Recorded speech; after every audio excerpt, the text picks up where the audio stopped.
itu. Yang kedua, saya sudah bisa memberikan apa istilah orang menebak ya, bukan meramal ya. Prediksi. Ya, prediksi ya. Saya sudah memprediksi RP3YD ini tidak seirama dengan ADRT. Tidak seirama dengan ADRT, maksudnya? ADRT. Maksudnya tidak seirama dengan ADRT apa? Gini. Saya kalau ngomong ADRT harus pakai pasal ya. Sorry, jadi saya harus pakai pasal. Anda boleh cek kalau ngomongan saya salah ya. Anda boleh cek. Coba buka pasal 11. ADRT loh ini, bukan ART. Nanti ya pasal 11 ya. Ya, kepengurusan. Pasal 11 kepengurusan. Pasal 11 sebentar.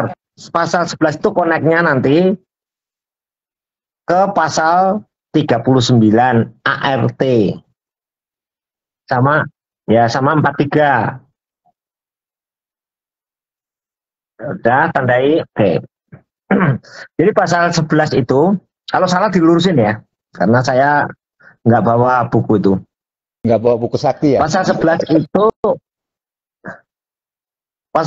itu yang bisa merubah ADRT itu Kongres atau KLB. Kalau RP3YD, Anda baca di pasal 11 juga, koneknya di pasal 43 itu untuk ART dan peraturan perkumpulan. Coba dicek dulu, saya takut salah ya. Saya takut salah ya. Jadi saya kalau ngomong tanpa legal standing, tanpa dasar hukum, saya nggak mau.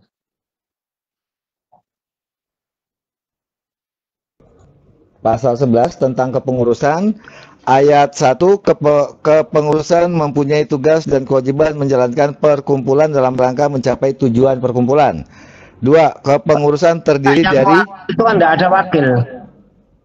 Kan di kemarin kan di RP3YD kan merubah wakil loh. Iya. Nah ini merubah kepengurusan itu ada wakil. Lah kamu baca di pasal 11 itu yang ada wakil itu Pengwil sama Pengda. Oh, iya. Makanya di Jawa Tengah itu saya ada wakil, bukan bidang. Dulu saya apa karena dulu saya pernah protes. Ya. Loh, kok Jawa Tengah ada wakil-wakilnya? Baca di pasal 11 sama di pasal itu. Oke, saya baca coba dulu. Baca. Pasal 11. Yang PP itu nggak wakil loh. Ya, pasal 11 kepengurusan. Jadi sebentar saya lurusin dulu sebelum. Jadi PP itu adanya ketua umum, terus ketua, bukan wakil ketua. Nah, ketua itu namanya ketua bidang. Karena saya dulu pernah diprotes, lalu saya tunjukin. Ini loh bacaan dulu. Sebelum kamu protes ke saya gitu. Malu yang protes. Gitu loh. Boleh dibaca sekarang? Baca, coba baca. Ya, baca biar jelas. Oke.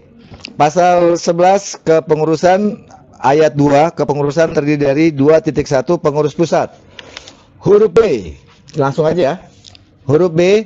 Ya. Pengurus pusat merupakan pimpinan tertinggi perkumpulan yang terdiri dari seorang ketua umum, beberapa orang ketua, sekretaris umum, dan seorang sekretaris atau lebih, seorang bendahara umum dan seorang bendahara atau lebih, dan beberapa orang koordinator serta anggota bidang.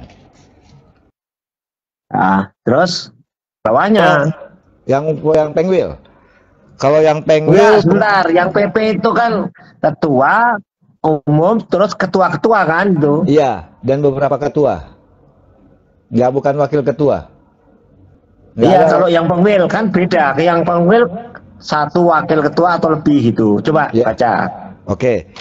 Kalau yang PP Pengwil sama itu Pengda beda. Ya. 2.2 pengurus wilayah. Di huruf C. Huruf C, pengurus wilayah terdiri dari seorang ketua serta wakil ketua atau lebih, seorang sekretaris atau lebih, seorang bendahara atau lebih, dan beberapa koordinator serta anggota bidang. Itu dulu zaman saya. Dan saya pernah diprotes, loh kok gitu, itu harusnya nggak ada wakil ketua, adanya ketua bidang. Salah, saya bilang itu, Anda nggak baca aturannya, yang ketua bidang itu di PP. Kalau Pengwil sama Pengda disebut di situ wakil. Berarti nggak ada wakil ketua umum ya? Nggak ada wakil ketua umum. Kalau ada tuh ngawur mereka. Adanya ketua bidang. Kalau saya terus terang, saya itu orang yang orang mengatakan aku, oh WH itu sinting, WH itu ini. Enggak, saya orang yang saklek ke aturan memang. Walaupun the non-enforcement of law, aturan itu jika ada kebutuhan aturan, maka kita menempuh dengan hukum progresif. Sepanjang tidak ada kebutuhan aturan, tidak boleh kita merekayasa aturan. Siapapun, kan saya udah bilang, saya tidak mendukung orang per orang, saya mendukung organisasi ini karena aturan ADART yang saya tegakkan, bukan karena orang per orang. Saya, jangan berharap orang per orang, bukan masalah loyalitas kita pada orang, loyalitas kita ke organisasi, ke ADART. Berarti lebih kepada aturan dan statuta organisasi. Iya, kalau kita simbolik ke orang per orang, ya, kecewa kita nanti. Setuju, karena orang itu bisa mengkhianati. Kalau ADART nggak bisa mengkhianati, karena sudah tertulis begitu. Dilanggar bisa. Kalau orang itu bisa mengkhianati ya, berkhianat, dan seterusnya, yang sejenisnya itu. Nah, kalau ADART enggak. Jadi kalau dia mau merubah ADART, ya anggaran dasarnya boleh di Kongres atau KLB. Tapi kalau RP3YD itu hanya di level ART dan peraturan organisasi, peraturan perkumpulan. Iya. Tadi kan Kang Bro bilang ada koneksi. Kalau salah. Karena saya kan orang pengurus di level desa. Bukan level orang-orang yang top ya, di level pusat. Ya.